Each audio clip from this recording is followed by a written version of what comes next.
I come here the first time, we meet, Yeah. and you put on a performance and you start with an Adele song. No.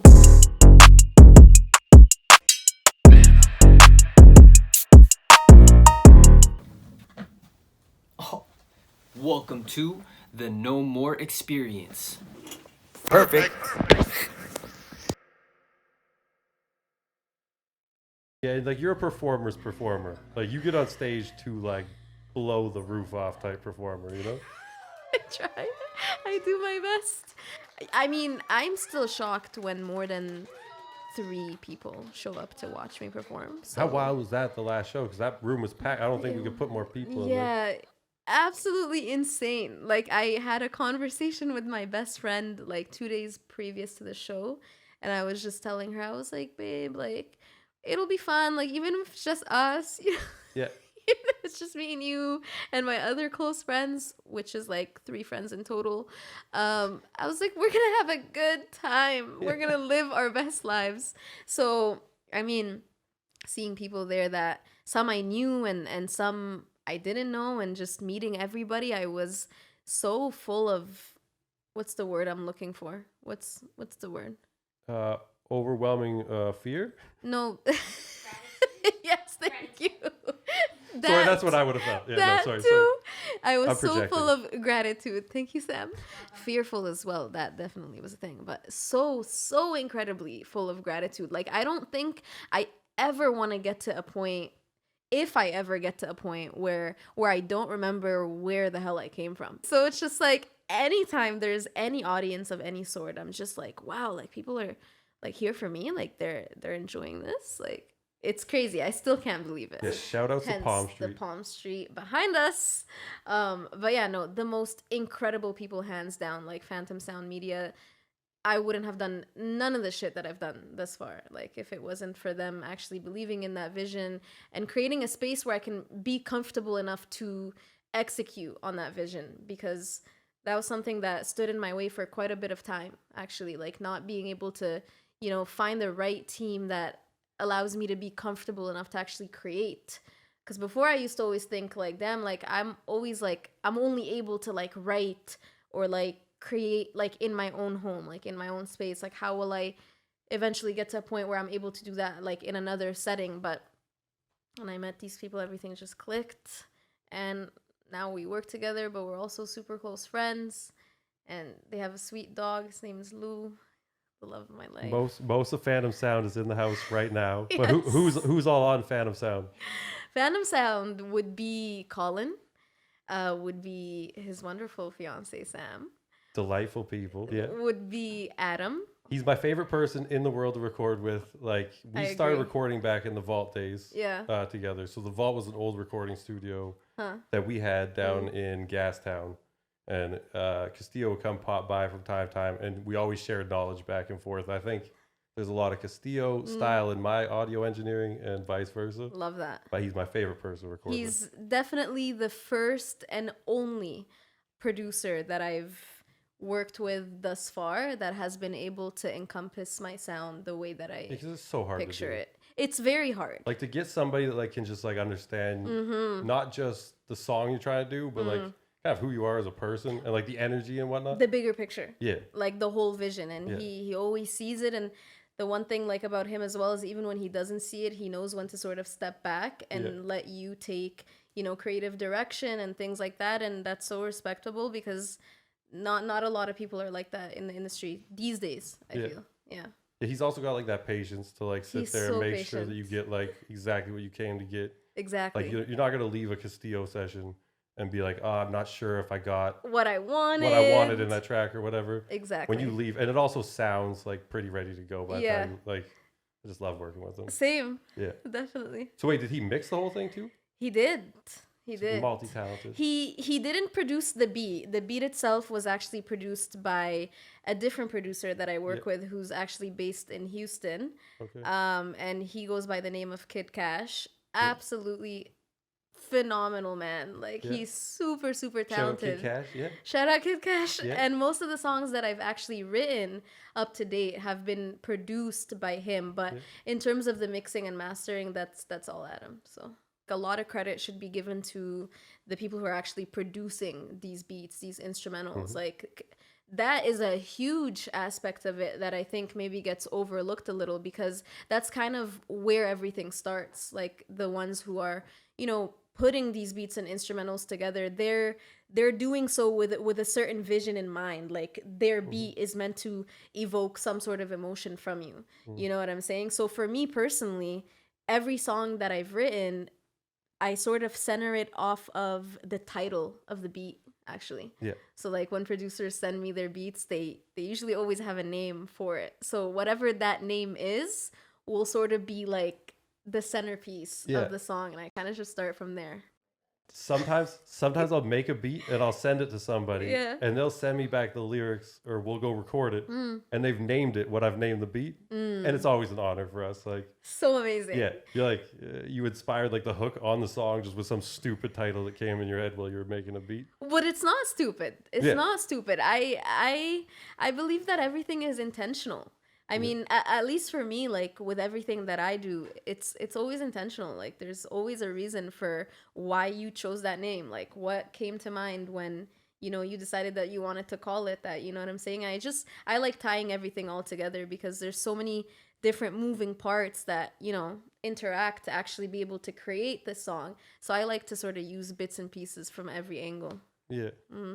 Yeah, like as a producer, I think you are naming them sometimes something silly. Yeah. But in the back of your head, it does match what you're doing. Yeah. And then I'll find once I name it, it starts to create how you make the sound of it. True. Like if I name it something more aggressive, it ends up being more aggressive beat. If it's more of like a heartfelt, it dictates the vibe. It does. It's weird like how the direction. titling something just pushes it. Yeah. True. And then we've also got Andrew, who is such a fantastic pianist. I call him human. And human. Amazing. Just delightful as well. Amazing man. So full of positivity. And also, I don't want to brush past it too much, or too quickly.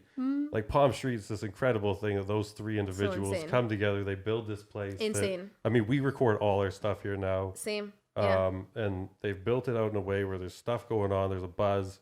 Every time I come here, there's interesting things going on. But those three boys They built a family. And a home, an environment. Exactly. They didn't just build a business. They built a family, which is the best part about the entire thing. Like I actually met Colin and Adam prior to Palm Street being a thing. So we were kind of recording in Adam's home-based studio at that time. And by Duffins. Yeah. So to see that, progress to this, like I couldn't think of more people who are more deserving. Like, but they're deserving because they put the work in. Like this did not happen overnight, Yeah. Like there's 3 singles out right now on Spotify. You can check, and the first one is All I Have. Yeah. And that song just hits so deep. And so different. It's obviously a real story. Everything that I write is a real story. Oh, actually. Jesus. Okay. So yes, just releasing songs to begin with it puts you in such a vulnerable place, especially when you are writing your own stuff from A to Z, because it's literally like the best way to describe it is it's just like pages out of your like journal, like is what it is. But the reason why I actually decided to wait quite a while before I started releasing music was to work on my writing. Like that was my biggest insecurity actually as an artist at that time, and kind of still is, because it's an ever growing and developing skill. It's definitely not easy, because there's a huge difference between being able to write effectively and being able to deliver vocals. And I think that's one thing maybe not a lot of people put into consideration, because with most of the artists that we see today, a lot of them, people have ghostwriters, you know what I'm saying? Like they're getting these songs written for them by writers, and when you're actually not having that done for you, it takes it to a whole new level. But at the same time, I feel like it enables you to connect to the song way more, obviously, because you're writing it. But yeah, that All I Have comes from a very deep place. Yeah.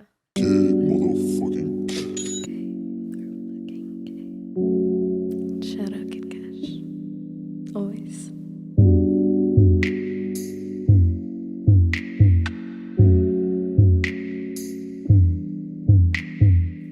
I guess I'm running I'm losing my mind. It's 5:15 a.m. and I'm trying to ring your line. You don't know how I feel. I push you away. Truth is, I need you here. Need you here. Need you here. Oh, you feel like purple rain, and you numb out all the pain. You don't make me conceal who I am, who I wanna be. Baby, you and I together will heal. You'll become my source of remedy. Oh yeah, oh yeah, oh yeah, oh yeah. I guess I'm running out of time. I guess I'm losing my mind. It's 5:15 a.m. and I'm trying to ring your line. Throw it back on you, eat you up like it's a snack. 'Cause baby girl deserves this. Baby girl will own it. Baby girl's been focused, yeah, she been working. Who am I working for? 9 to 5, 6 to 8. Sorry babe, I'll be late. See you when I get home. Get home. Say, I guess I'm running out of time. I guess I'm losing my mind. Oh, it's 5:15 a.m. and I'm trying to ring your line. I guess I'm running out of time. Nice. Do we get to hear it? This is healing. This is 100% healing. I'm just being so honest with you right now. Like, I mean, you put together the single. Yes. It's about this piece of shit. it's about this piece of shit. Just to cut through, it's about this piece of It's shit. about this piece of shit, but this piece of shit taught me one of the best lessons, like in the most positive way, which I know, like, it's crazy because we're thinking piece of shit, but we're also thinking this was like an introduction to me to what a healthy relationship should look like. Obviously, this was previous to finding out he was a piece of shit, so completely different headspace there. But yeah, it was just like the very beginning stages of sort of formulating that relationship, and I was just starting to like understand that, like, oh, like not every relationship, you know, requires you to be with somebody who sort of closes you in some box. And that was very freeing to me, and I didn't even really think that that was a thing. And I've got to take accountability as well. Like the previous relationship that I was in that ended up turning very toxic, I contributed heavily to that toxicity as well. I developed a lot of toxic traits, and there was a while there where there was a lot of self-doubt, where I sort of like convinced myself that those toxic traits that I was exhibiting were actually who I was. And then I came to find out that they weren't. It wasn't who I was. They were things that I did, but it didn't define me as a whole. And so it was sort of coming into that realization where I started like writing about, you know, running out of time. And that's how that entire song comes about. Yes. Does that make any sense? Actually, 100%. Like, Really? you get like these toxic relationships, and you get wrapped up into it. Very. And sometimes you're almost like, you know, like I look back on them, I go, I almost don't want to point the finger at them. Yeah. It's but like sure. I always try to go straight to the mirror, but it's like you're also like, I'm not that person. I became that person just in that toxicity of it, and Yeah. it's like it's not their fault necessarily. Even it's just how two people build Yeah. can create just this toxicity. Different And sometimes it is yeah. just some pieces. Yeah, exactly. Yeah. But definitely different environments provoke different ways of being and different emotions and different ways of reacting. But I think regardless of the environment, it's super important to always take like accountability for your own behavior as best as you can, because that's really all you can control. And that's what I was sort of learning at that point in my life. I was sort of learning that, you know, regardless of the environment that I'm faced with, I'm responsible for the way that I act. Period. So when you wrote the song, was it in the thick of like the mess of it, or was it like after, or was it during the healing? When was the process? Great question. So it was definitely during the healing. Life is complicated. Life is super, super, super complicated. But that was definitely a big win, and I think I reflected that very well in running out of time, and even towards the end of the song, it comes like into a part where it's sort of like a little prideful, but not in a way where it's like arrogant, but it's just like sort of being proud of like what you've accomplished and what you want to accomplish. And so what are you doing next? What's the plan moving forward? Like, you've got these incredible 3 singles out. What's the next plan? It's a great question. I wish just living life. Colin was here to answer this question. Yep.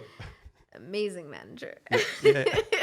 Well, I think the next step would definitely be, I think we're probably going to release one more single or so before we actually start working on the EP, which is super exciting. I'm working towards actually being able to release like a body of work, which is going to be very different from just releasing singles on their own. So I'm super, super excited to do that. But yeah, I think that's where we're going.